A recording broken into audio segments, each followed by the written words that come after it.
First of all, I would like to thank you for this invitation to this very interesting conference, and let me go straight on. The aim of this day meeting is, and my lecture is to see what is the level of economic, let's say, adequacy of a battery in order for it to make it financially profitable. This is our aim, to actually evaluate the economic results of a battery in the Greek market, with the operational and structural limitations that exist abide by the Greek market, and taking into consideration a number of factors which I will mention in this lecture. What is the main point of this study is not LOB terms, to evaluate in LOB terms or in terms of social, let's say, accident, but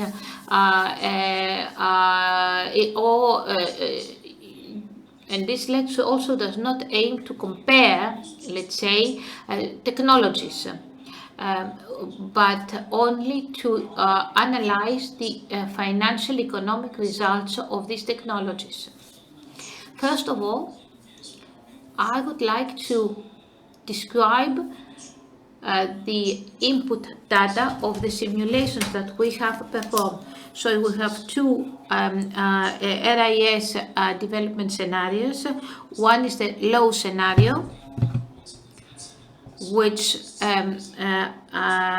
assumes 67% of coverage at 2030, whereas the hype scenario is 75%, which allows for a coverage exceeding 80% in 2043. We have a similar increase in batteries. For the first scenario in 2030, we have 1,100 megawatts, and in 2043, approximately 3,500 megawatts.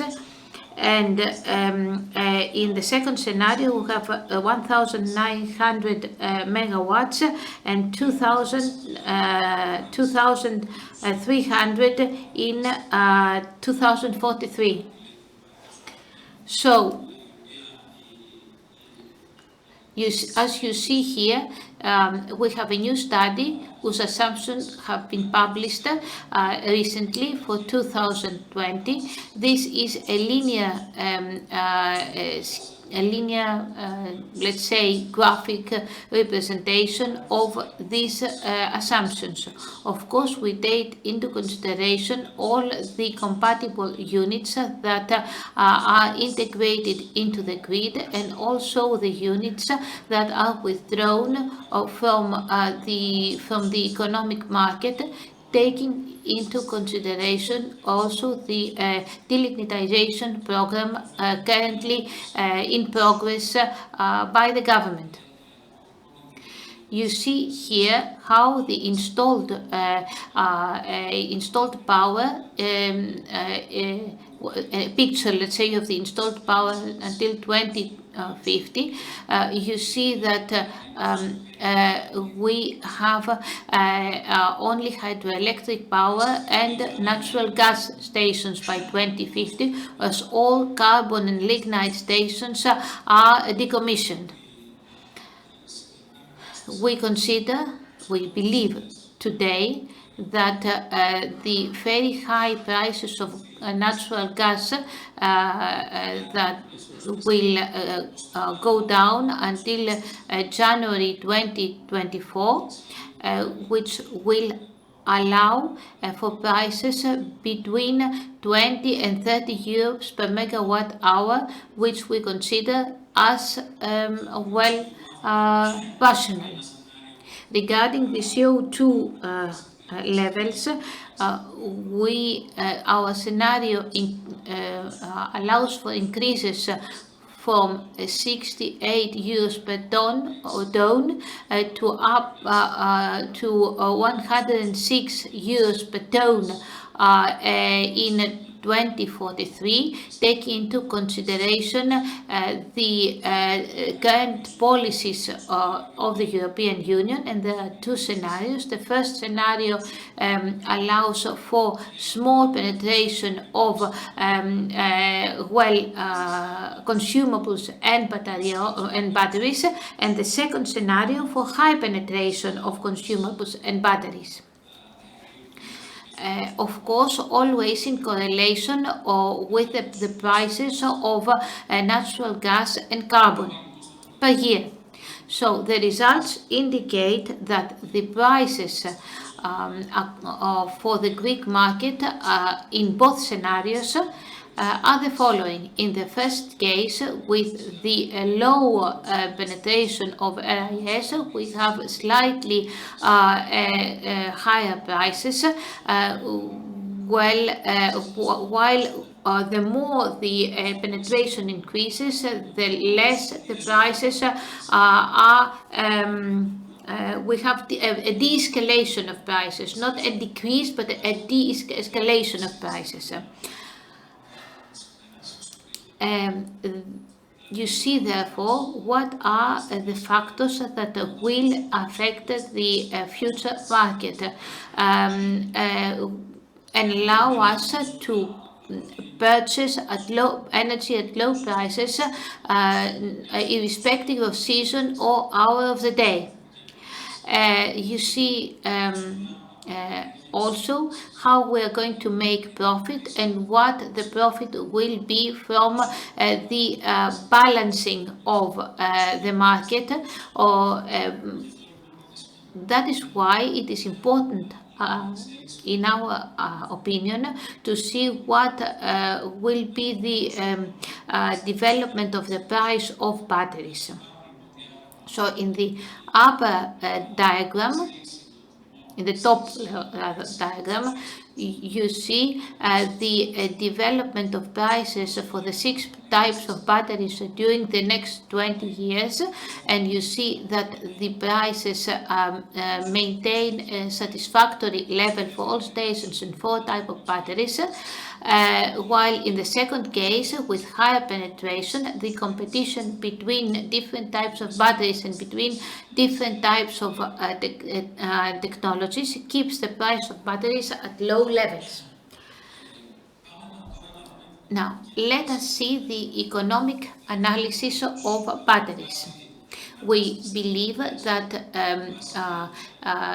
given the current developments in technology and the projections regarding the price of batteries in coming years, and especially the price of installation of a battery in terms of megawatt hour in 2024, and also the cost of maintenance, which is variable, and also the fact that at the end of the decade there will be a replacement of the battery, which will cost approximately 25% of the total cost of the installation. In our analysis, we include both 2-hourly and 3-hourly batteries with an installed power of approximately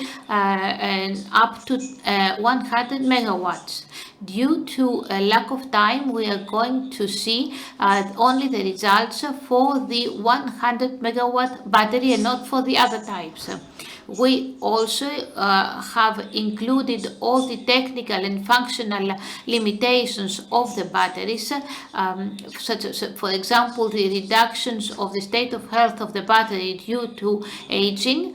We have taken into consideration the fact that the battery is LP technology.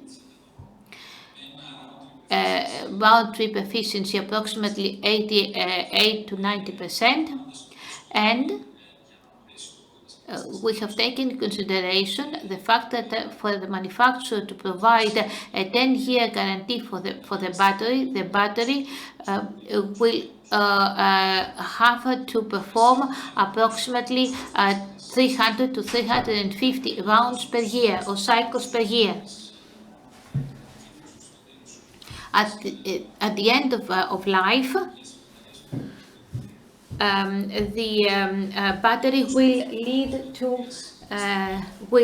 be recycled, bringing profits for the total number of batteries of approximately 2 million euros. So, calculating all these parameters, for example, the profits for the profits, for example, from the let's say use of batteries that are reserve batteries, minus the cost of maintenance and other similar costs, we have calculated the general income and profit from the operation of batteries year per year for both scenarios of our study. So, as you can see, in our first scenario with low penetration of batteries, we have a considerably higher, compared to the second scenario, EBITDA, whereas in the second scenario, big penetration compresses considerably profits, especially during the first years and less during the ultimate years of battery life.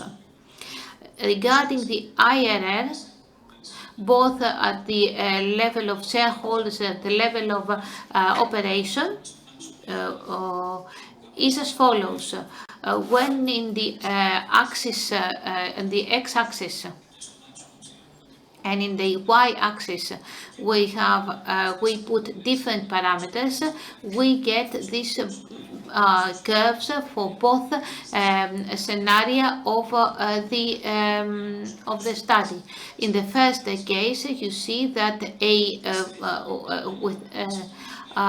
IRR with 40,000 euros approximately compensation will be quite high, whereas with lower compensations from the market, the IRR will be considerably lower.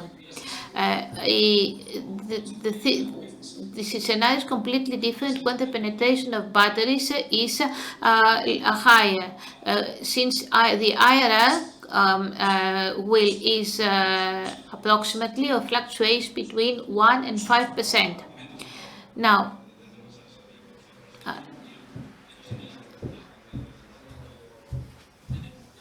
yes.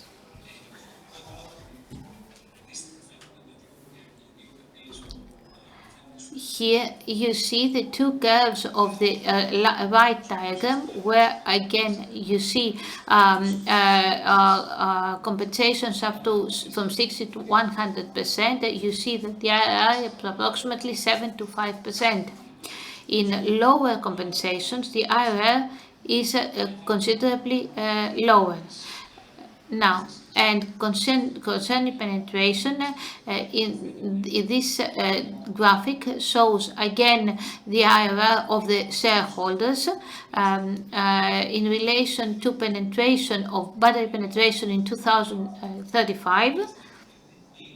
and you see that in the left is approximately between 3,500 and 3,900, and in 2043 it is lower. In any case, you see that the biggest risks of battery owners is the lack of grants, the lack of